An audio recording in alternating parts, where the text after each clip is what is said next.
به نام خدا. سلام دوستان عزیزم، وقتتون بخیر باشه. پادکست صدای سکوت امروز رو با کتابی زیبا و جذاب شروع میکنیم. خانه ادریسی ها، نویسنده غزاله علیزاده هستش و چاپ سوم این کتاب در اختیار من هست که در سال 1380 در تهران توسط انتشارات توس چاپ شده. این کتاب موضوعش در حوزه داستان‌های فارسی قرن 14. لطفاً با من همراه باشید تا این کتاب زیبا رو با همدیگه کشفش کنیم. در ابتدای کتاب خانم علیزاده این رو پیشکش به قدم‌های مادرم کردم. سرو سبز زندگی من که در پرورش ما قد سرفرازش کمان شد. آزاده بزرگ، برای اینکه زنده بمانم همیشه خرم باش. غزاله علیزاده 25 دی ماه 1371 این رو در ابتدای کتاب نوشتن. بخش اول، عشق‌آباد. فصل اول. بروز آشفتگی در هیچ خانه‌ای ناگهانی نیست. بین شکاف چوب‌ها، تای ملافه‌ها، درز دریچه‌ها و چین پرده‌ها غبار نرمی می‌نشیند به انتظار بادی که از دری گشوده به خانه راه بیابد و اجزای پراکندگی را از کمینگاه آزاد کند. در خانه ادریسی‌ها زندگی به روال همیشه بود. ساعت دیواری با قاب کنده‌کاری و تارک پوشیده از نقش پرنده‌ها و گل‌ها، کار خراط‌های بخارا، 10 ضربه نواخت. لقا نگاه به ساعت مچی خود کرد. آن را جلو کشید و از سر میز صبحانه برخاست. خرده‌های نان را برای ماهی‌ها برد. وهاب پسر خانواده آخرین جرعه چای را از فنجان لاجوردی سور نوشید. خمیازه را فرو خورد. رو کرد به خانم ادریسی. حال او امروز بهتر است. بانوی پیر عینک را روی بینی جابجا کرد. چشمها پشت شیشه آبی کدر بود. هیچ کار او روشن نیست. مه تا نیمه دریچه‌های قوسی پایین می آمد. به شیشه ها می سایید، می چرخید و رو به درخت‌های کاج و صنوبر می رفت. از انتهای سرسرا صدای شستن ظرف، باز شدن آب و قلقل سماور می آمد. در آشپزخانه یاور گهگاه سرفه می کرد. کشان راه می رفت. خانم بزرگ ابرو به هم کشید. مرد بیچاره هم پیر شده. سینه خرابی دارد. زیاد چپق می کشد. وهاب به حاشیه میز دست تکیه داد و برخاست. میروم کتابخانه. مطلبی از خرابه‌های شهر نسا خواندم. جای عظیمی دیده. رفته زیر خاک. خانم ادریسی آه کشید. زیر خاک چه شهرها که نیست. شهر ما هم روزی زیر خاک می‌رود. وهاب پلک‌ها را بست، پشت به او کرد و آرام دور شد. اهل خانه در راه رفتن، خوردن و گفتگو همواره می‌کوشیدند کم سر و صدا باشند. وهاب 30 ساله بود، اما بیشتر نشان میداد. شانه‌ها لاغر و آویخته، چهره پژمرده و رنگ پریده، چشم‌ها جدی و بی‌فروغ. در شبانه روزی‌های انگلستان درس خوانده بود. ضمن هر گفتار یا حرکت شلاق نامرئی بالای سر حس می‌کرد. کم غذا می‌خورد و پیش از ظهر دوش می‌گرفت. ناخن‌ها را هر هفته می‌چید و سوهان می‌زد. زیر چشم‌های او از کمخوابی کبود بود. گاه برابر آینه اتاق خواب می‌نشست. تارهای موی سفید را بین موهای نرم سیاه می‌شمرد. تا چند روز پیش 12 تار موی سفید داشت. از خانه بیرون نمی‌رفت. می‌گفت دلش می‌خواهد حفاظی داشته باشد. ماهی 2 بار به کتابفروشی آشنا سر می‌زد. مرد کتاب‌های تازه را برایش کنار می‌گذاشت. آنها را برمی‌داشت، ابرو به هم کشیده و لب بسته پول می‌داد و به خانه برمیگشت.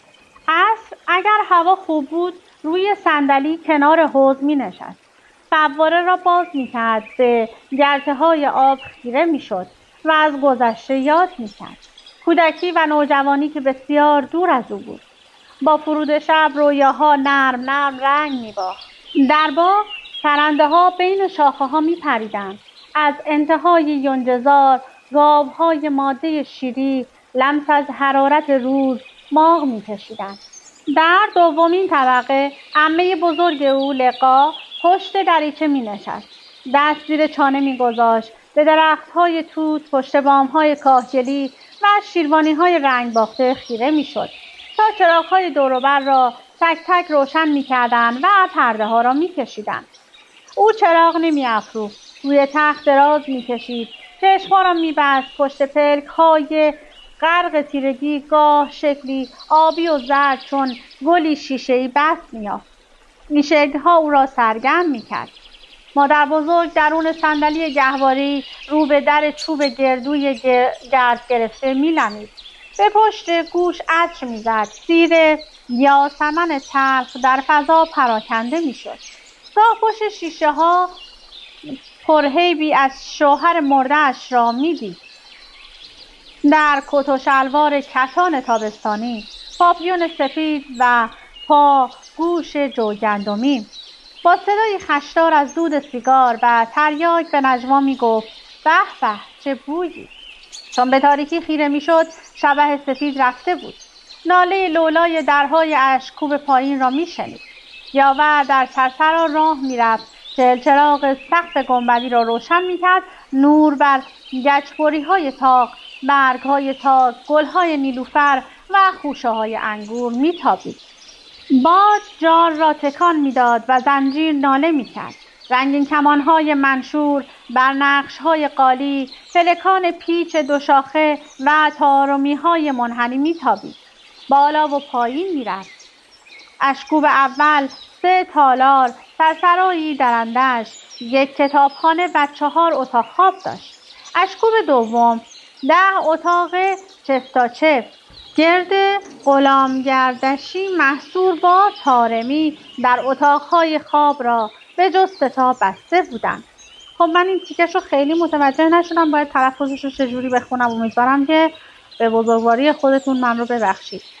وهاب پیش از ظهرها وقتی از خواندن خسته میشد در پذیرایی روی دیوان کهنه‌ای از مخمل خواب و بیدار پشتگلی می‌لمید. گوش سپرده قژاقژ فنرها چند بالشچه را با نقش طاووس و طوطی حایل ساعد آرنج می‌کرد. فنجانی قهوه می‌نوشید و سیگاری آتش می‌زد. خیره به قطره‌های باران بی‌امان خمیازه می‌کشید. در مغز استخوان‌ها دردی خفیف حس می‌کرد. پا را تکان می‌داد و به گذشته می‌اندیشید. بیشتر به رحیلا، عمه‌ای که در چله جوانی از تبی مرموز مرده بود. بعد از مرگ او موهای خانم ادریسی یک شب سفید شده بود. وهاب 10 ساله بود. دختر را با مردی سرخ چهره، چشمگابی و تنومند تازه نامزد کرده بودند. مالک زن مرده‌ای بود به نام مؤید. میگفتند قصری دارد و استبل پردنگ و فنگی. کرند سوگلی او را 3000 روب می‌خریدند. با 4 نوکر شتاب زده می‌آمد. صدای کفش‌های او روی سنگ فرش‌ها می‌پیچید. رحیلا لب تخت می‌نشست. از جا تکان نمی‌خورد. دست‌های او بر دامن ساتن سفید لخت می‌افتاد. مغرور و خسته نگاه می‌کرد. کنج لب‌های چون غنچه گل سرخ پوستخند تحقیر ترک می‌زد. سر را بالا می‌گرفت. چشم‌های بادامی را نیمه باز نگه می‌داشت. سایه کبود مژه‌ها بر گونه‌های مهتابی و نگاه خواب زده می‌افتاد. کشیده قد، سبکبال، تودار و بی‌رغبت بود. چیزی او را شاد نمی‌کرد. اواخر بهار در حیاط بیرونی زیر داربست گل‌های یاس کبود درون صندلی نمناک خیزرانی می‌نشست و چای می‌نوشید. کبوتران سفید دور پاهایش می‌گشتند، در فضای داربست می‌پریدند. باران می‌آمد، در باغ قدم می‌زد. جامه و موهای او تر می‌شد. سر رو به ابرها می‌گرفت، انگار در انتظار کسی بود. دوستی نداشت. به نامه‌ها، دیدارها و پیغام‌ها هرگز جواب نمی‌داد. وهاب از دریچه او را نگاه می‌کرد. رحیلا گوشه دامن را بالا می‌گرفت، از جوی آب می‌پرید. روی چمن‌های خیس نرم و پاورچین راه می‌رفت. یک غنچه گل سرخ می‌چید، بو می‌کشید و به زلف می‌زد. چشم‌ها را می‌بست، باز می‌کرد، ساعت‌ها در باغ می‌گشت. وقتی خسته می‌شد در سایه نارونی پر شاخ و برگ می‌نشست. با قلب سنگ خانه می‌ساخت، ساقه ترد علفی را از ریشه می‌کشید و بین دندان‌ها می‌فشرد. وقتی برمیخواست آنچه را که ساخته بود با پا خراب می‌کرد و قلب سنگ‌ها روی شیب چمن می‌سریدند. با مرور بادها وهاب ناگهان دگرگون می‌شد. اتاق رهیلا ته راهرو درازی کنج جبهه شمالی بنا بود. 2 دریچه بزرگ داشت، یکی رو به باغ، آن یکی به سمت حیاط بیرونی و آلاچیق‌ها. پرده‌های تور بوی خاک می‌داد و عطر گل حسرتی. وهاب در آینه میز آرایش صورت خود را می‌دید. تصویر بیگانه بود. چشم‌ها را می‌بست و می‌خواست رهیلا زنده باشد. موهای صاف بلند را افشان کند. وقت شانه زدن تارها روی هم بلغزد. به نرمی ابریشم جرقه‌ای بزند. او پسر کوچکی باشد و دامنش را بگیرد، دختر جوان بچه را بی‌حوصله دور کند. چشم‌ها دلاویز به سردی یخ. کشوهای میز آرایش را باز می‌کرد. شیشه‌های عطر را روبروی آینه می‌چید.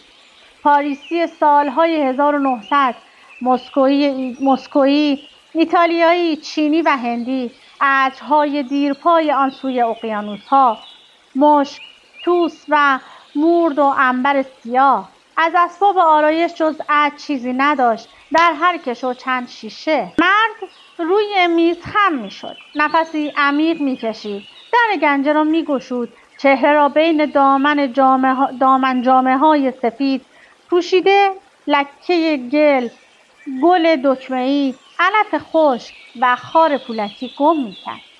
در تاریکی تراک چوب موریانه خورده‌ای از ته گنجه برمی‌خاست. سر برمی‌داشت و در را می‌بست. عطرها را به جای خود می‌گذاشت. چین‌های پرده را با دست صاف می‌کرد. رو تخته کتان را تا زیر بالش‌های پوشیده تور و برودری می‌کشید. از اتاق بیرون می‌رفت. در را قفل می‌کرد. در راهرو نیمه تاریک روی کفپوش واکس خورده مدتی قدم می‌زد و بعد به کتابخانه می‌رفت. در کشویی چند مجله داشت. بیرون می‌آورد، ورق می‌زد، شرح حال و عکس‌های رکسانا یشولی را نگاه می‌کرد. هنرپیشه تئاتر بود. در نمایش‌های خرده بورژوا، 1 ماه در دهکده، پرنده آبی و چایکا سخت درخشیده بود. گل وحشی به او می‌گفتند. پرتو اراده‌ای خلاق در چشم‌هایش می‌درخشید. منتقدان معتقد بودند تصاویر معنوی را درونی می‌کند. به تماشاگر انتقال می‌دهد. با رهیلا مو نمی‌زد.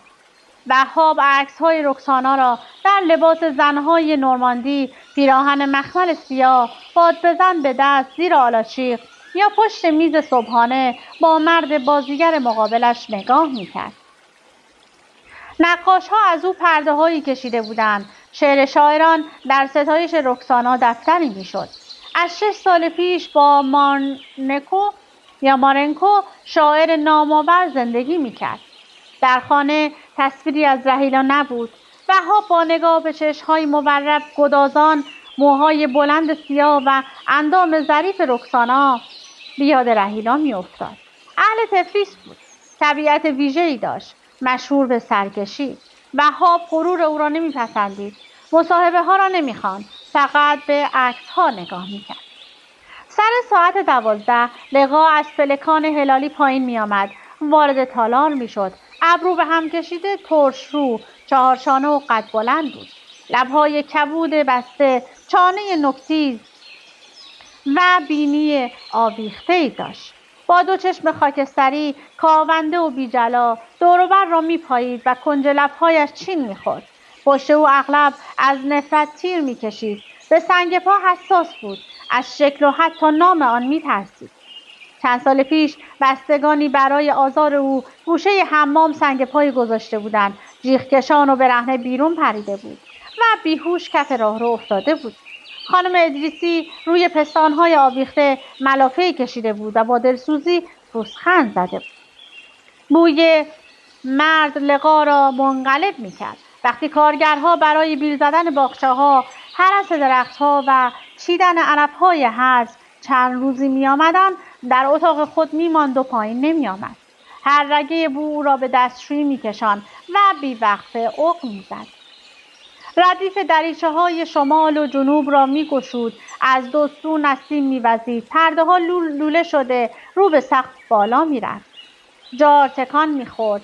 زیر طاق بلند با چرخ زنان زوزه می کشید. روزی 2 بار خود را با آب و صابون می شست. بوی قلیا و کف می داد. شبها پس از شام از قوطی نقشداری پر خشک گلهای نارنج را بر می داشت. در آب جوش می ریخت و با قاشقی بلند به هم می زد. شبکه رگبرگ‌ها نم می کشید. بامبسط می شد و رنگ عوض می کرد. بخار روی فنجان بوی سایه‌زار، خرسنگ‌ها و دشت‌های دلمرده را در فضا می پراکند. جوشانده را جرعه جرعه می نوشید. با چنان نرمش و متانتی که حتی لب‌های او تر نمی‌شد. از پشت میز برمی‌خاست. شب به خیر سردی می‌گفت. ردای گلدار به تن، موهای تک بافته، دست به نرده، از پله بالا می‌رفت تا نیمرخ خمیری او در تیرگی پاگرد ناپدید می‌شد.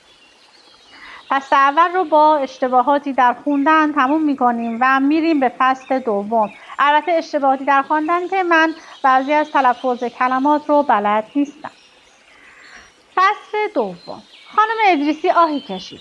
پس از تمام شدن فال دسته ورق را روی میز رها کرد. روز به روز بدتر می شود. وهاب سر از روی کتاب برداشت. فرقی نکرده. نوک بینی را خاراند تا من یادم می آید. پیرزن تبسم می کرد. بیچاره مردی که او را بگیرد. چشمای وهاب با شیطنت درخشید. اصلا چنین آدمی هست؟ دست کم برای پول. حالا برای پول هم چنین خطری نمی کند. مادر بزرگ چشم بست.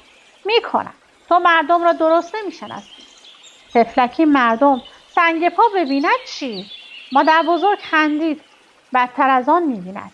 پس در حقیقت وحدت اضداد. خانم پیر با خستگی سر تکان داد. ورق‌ها را روی میز پهن کرد. ساعت که 11 ضربه زد آماده خواب شد.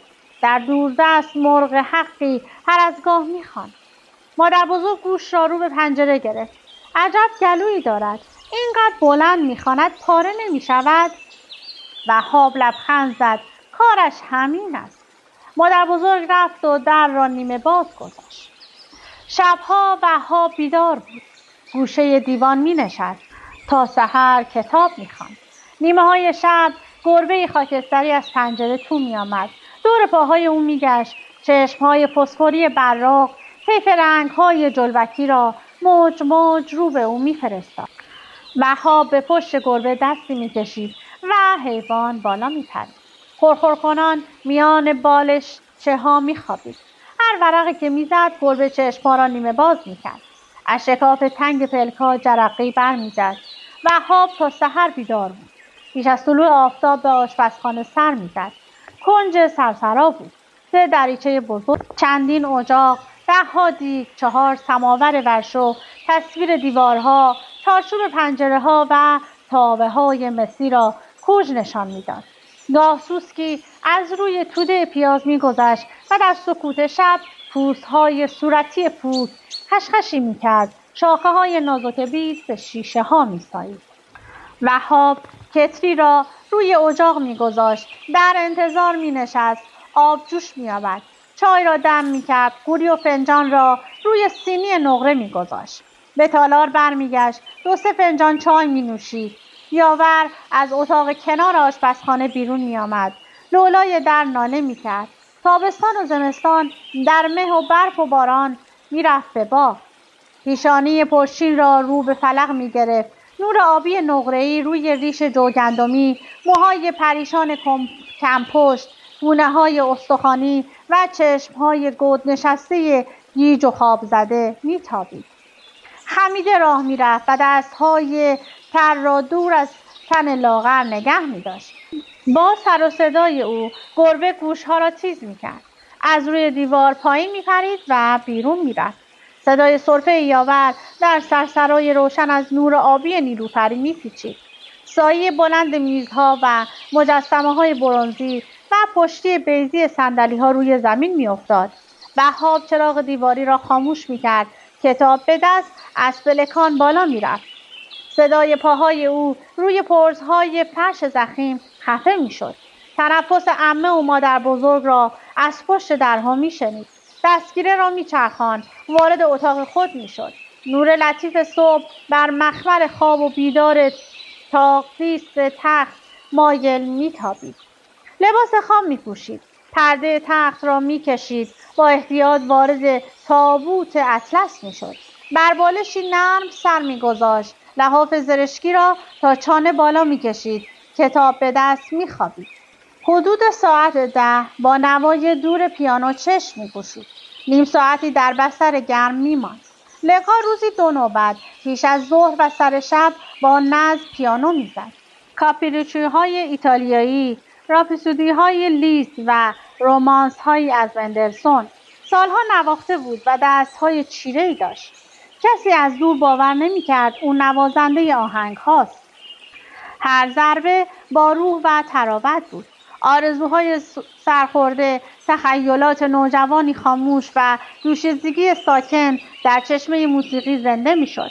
با قدرت از اعماق بیرون می آمد. در پیانو را که می‌بست لحظه‌ای جوان میشد. لبخند محوی میزد. چشمهایش می‌درخشید اما زیاد طول نمی‌کشید. وقتی سر را برمیگردان باز همان لقا بود، عبوس و کم تحمل.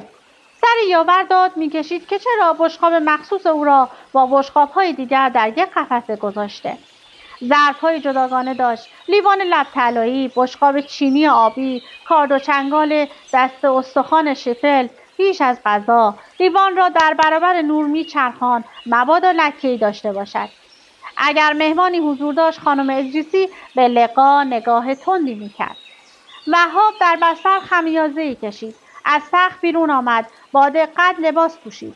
پیراهن سفید یقه آهاری، کت و شلوار گاباردین، کراوات و دکمه سردست. شانه‌ای به موها کشید. فرق را از وسط گشود. در اوج جوانی آرایش مو و لباسهای او از رسم افتاده بود.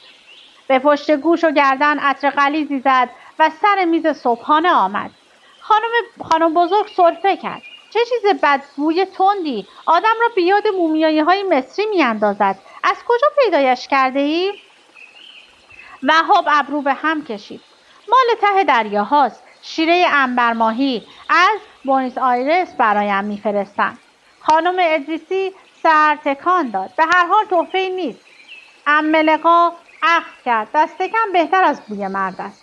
خانم بزرگ خندید. با گفتن مرد به او زیاده روی می‌کنی. مرد کاروباری دارد، نامزدی، رفیقی، اسب سواری و شکاری، میگساری در کافه‌ای. کاش در این خانه مردی بود. لقا دستمال سفره را مچاله کرد.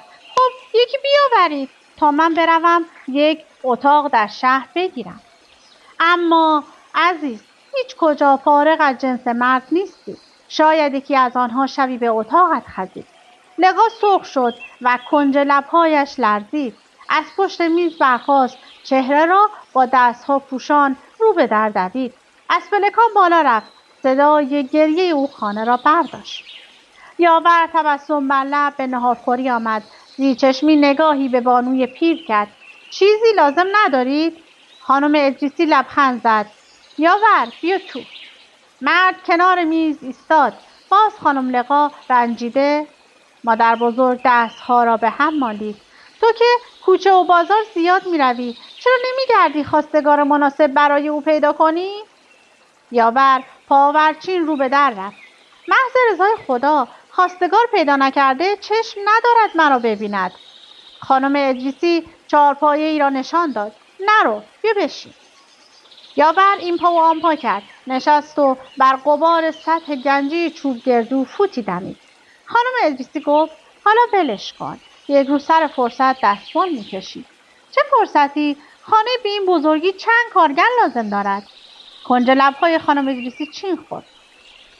دستمان تنگ است. با حقوق کم هم که میآیند از لقا فرار میکنند. هیچ کس مثل تو با وفا نیست. خاطرت میآید چه برو بیایی داشتیم؟ یک بار شمردم 20 آبکش برنج به دم گذاشته بودیم. عجب آشپز ماهری بود. انگشت به پیشانی کشید. اسمش رو فراموش کردم. یاور با غرور چانه را بالا گرفت. ابراهیم بیگ. آفرین، خودش بود. حیف عادت بدی داشت. وقتی حرف میزد کارد مطبخ را دست به دست میکرد، رو به آدم میگرفت و یک ریز تکان میداد. پیرمرد لب گزید. آقا ردش کردن. گفتن چشمهایش هیز است. خانم ادریسی موها را پشت گوش برد. تو به چشم خودت چیزی دیدی؟ چه عرض کنم؟ گونه ها را باد کرد و به فکر فرو رفت. با چشم خودم نه، فقط همین بود که چاقو زیاد نشان میداد. شاید عادت تاتارهاست. خانم ادریسی برآشفت. چه مزخرفاتی! عادت تاتارها کدام است؟ مادر بزرگ خودم یک رگ تاتار داشت. عجب زنی، بی برو برگرد، شاهزاده. رهیلا به او رفته بود. وهاب تکان خورد. اهل کجا بود؟ دوربر کریمه. چه صدایی داشت؟ مثل بلبل. وقتی بلند میخوان شیشه های اتاق میلرزید. چشم های وهاب شعله‌ور شد. مادر بزرگ چی میخوان؟ یادم نیست. بچه بودم. گمانم لقا ذوق موسیقی را از او به ارث برده. وهاب پوزخند زد. فقط همین یکی را. خانم ادریسی پژمرده شد. چیزی از هم کم نداری. مرد به میز نگاه کرد. با گله گفت مادر بزرگ، من و او هیچ شباهتی به هم نداریم. بانوی پیر نفس عمیقی کشید. سال هاست که چیزی در ته وجود تو مرده. دست کم لقا زندگی را با نفرت در چنگ دارد. اما تو چی؟ حتی نفرت هم نداری. ابرو به هم کشید. چقدر ملال‌آور است. یاور به قالی خیره شد. تار مویی از سبیل کند. مزاجشان ضعیف است. گمانم از صفراست. خوردن عناب و سبز زرد نافه است. وهاب به دورنمای برفی پرده نقاشی خیره شد. پشت درخت‌های کاج در سردی و سپیدی ردی از رهیلا می‌دید. خانم ادریسی و یاور به هم نگاه کردند. بانوی پیر شانه‌ای بالا انداخت. روی ورق‌های کهنه خم شد. سرباز دل. یاور. علامت خوبی است. شاید نامه‌ای بیاید. ابروها را بالا برد. از کی؟ خدا می‌داند. حتما سربازهای دولت تازه برای لقا نامه‌های عاشقانه می‌فرستند. اسمشان را چی گذاشتن؟ یاور جواب داد. آتشکار به هم می‌گویند. چین‌های چهره خانم ادریسی محو شد. برای من هم می‌نوشتن. خیلی سال پیش. نخوانده پاره می‌شد. چشم به شاخه‌های مه گرفته افراد بود. سرباز جوانی منو می‌خواست. مال اینجا نبود. همراه هنگ آمده بود. صورت بچگانه‌ای داشت. چشمهایش آبی سیر. یک شب بیدار شدم. دیدم فانوس به دست ایستاده زیر درخت بید. اشاره کردم برو. انگار نه انگار. تکان نخورد. پدرم اگر میفهمید او را جابجا میکش. پالتو پوشیدم. پا برهنه رفتم به باغ. گفتم برو. چشمهایش پر از اشک شد. گفتم مال این شهر نیست، اما آمده اینجا بمیرد. گفتم تو دیوانه‌ای. فانوس را بالا گرفت. خدا چه چشمهایی، انگار دریچه دوزخ بود. چند ماه بعد رفت. وسط چله زمستان تا خبر شدم به کوه زده بود. وارد دسته ضد دولتی ها شده بود. این آتشکرها چطورن؟ چهره یاور در هم شد. بو میدهند. حمام نمیروند؟ پیرمرد با عقل سر تکان داد. از کثیفی نیست، بوی بومادران است. گیاه بومادران؟ کفش‌هایشان سبز، لب‌هایشان کبود است، بس که علف خوردند. خانم ادریسی خندید. مگر به چرا رفته بودند؟ وقتی نان نداشتن توی کوه علف می‌خوردند. از کی آمدند؟ وسط چله زمستان. وهاب تاری از سبیل را بین دو انگشت نگه داشت. ارزش حرف زدن ندارند. هیچ وقت دنیای آنها را نفهمیدند. سبوعیت و خشونت. فکر هم می‌کنند؟ دست به گل‌های سفره کشید. غیر ممکن است. انسان پوک کوکی. خانم ادریسی پرسید پس چرا از اینجا نرفتی؟ وقتی آدم‌هایی مثل تو گروه گروه می‌رفتند؟ مرد خمیازه کشید. هیچ جا تمدن نیست. در تمام دنیا مردم احمقند. دستها را به هم پیوست. ضمناً خوش ندارم مرا جز آن مردان خودنمای چشم و دل گرسنه بدانید. گردن کلوف، ریش طلایی، دست به سینه حکومت نظامی. به درک که رفتم. کتاب‌ها و اتاقم برای من بس است. یاور که حرفهای او را زیاد شنیده بود بی توجه ادامه داد. ما جوان بودیم. در شب‌های مهتابی پایین کوه می رفتیم. سایه‌های درازشان را روی قله‌ها می دیدیم. زیر نور ماه قدم می زدند. آتش روشن می‌کردند. خانم ادریسی پرسید: تو ترس برت نمی‌داشت؟ یاور پلک‌ها را به هم زد. ترس نه، هوایی می‌شدم. چشم‌های آنها در تاریکی عین چشم گرگ برق می‌زد. خانم ادریسی شال پشمی را دور بازوها پیچید. هیچ نمی‌دانم سر سرباز من چی آمد. رفت همان بالا، چشم‌هایم مثل چشم گرگ شد. از اولی‌ها بود. شاید حالا مرده باشد. یاور به فکر فرو رفت. اهل حرف زدن نیستند. حنظل فرو دادند. خانم ادریسی پرسید: شنیدم پول جنسی را که میخرند نمیدهند. یاور به تصدیق سر را پایین آورد. وهاب کتاب را بست. این مزیتی است که آنها ندارند. پول برایشان مهم است. اهل بدبستانند، اما خردریزها را پس میدهند. خانم ادریسی پرسید: به ما که کاری ندارند. یاور این پا و آن پا کرد. آمده بودند تحقیقات. از اهل محل درباره ما پرسیده بودند. چند نفر هستیم؟ کارمان چیست؟ همسایه‌ها جریان بیمارستان خیریه را گفته بودند. خانم ادریسی نیمخیز شد. عجب حواسی داری. چرا زودتر نگفتی؟ وهاب فک‌ها را به هم فشرد. پس همین روزها مثل مور و ملخ می‌ریزند. فرهنگ و زیبایی را نابود می‌کنند. ابتذال جای آن می‌گذارند. از جا بلند شد و صندلی به میز خورد. طول اتاق را رفت و برگشت. جهان رو به انحطاط است. ما در عصر کالی زندگی می‌کنیم. حیف شهر زیبای نسا. رو به خانم ادریسی کرد. چقدر دلم می‌خواست در این زمانه نبودم. چندین قرن قبل با طبع من سازگارتر است. دوران آشیل، پریکلس، دلاوران میزگرد، شهبانوان، قلعه ها، شهرزاد و 1001 شب، آوکیناس مقدس یا آوکیناس مقدس. چشم‌های او از تصور شکوه دنیای قدیم درخشید. بانوی پیر پوزخند زد. تو یکی در هر زمانی منزوی و ناراضی بودی. با تأسف به گژبری‌های سخت خیره شد. می‌دانستم دیر یا زود نوبت ما هم می‌شود. از هفته پیش خواب آنها را می‌دیدم. دندان‌هایشان که از علف سبز شده، موهای فرفری و بوی پشم بز. صدای چکمه‌ها را زیر سقف واضح می‌شنیدم. از خواب بلند می‌شدم. پشت پنجره می‌رفتم. چراغ‌های کوچه را نگاه می‌کردم. زیر هر چراغ یکی کشیک می‌دهد. هیچ وقت نمی‌خوابند؟ یاور چانه را بالا برد. می‌گویند فقط 2 ساعت. تازه کابوس هم می‌بینند. از قدیم عادت کردند. اخلاقشان چطور است؟ با هم میخندند. حتی تک و توک ریش و سبیل ندارند. مردم میگویند نافشان را با سنگ کوه بریدند. بانوی پیر چشمها را نیمه باز نگه داشت. شایعه زیاد است. از وهاب پرسید: تو چرا روزنامه ها را نگاه نمی کنی؟ مرد کاغذی خیالی را با دست مچاله کرد. نفرت آور است. همه یه جور. عکس سبیل و تفنگ، پرچم و رژه. خودتان بخوانید. با دیدن هر ورق پاره تیغه کاردی را روی گردنم حس می‌کنم. تا کی حرف آنها را می‌زنید؟ بگذارید آرام باشین. خانم ادریسی به حباب چراغ خیره شد. دیگر آرامشی نیست. خب تا ابتدای فصل 3 این کتاب رسیدم و دیگه زمان به من اجازه نمیده که بیشتر از این کتاب زیبا رو برای شما بخونم. این کتاب خیلی قدیمی هستش. اگر خوشتون میاد از رمان‌های ایرانی لطفاً برای خودتون تهیه کنید و تا انتها بخونید. از اینکه با من همراه بودید سپاسگزارم. تا وایس بعدی، خدا نگهدارتون.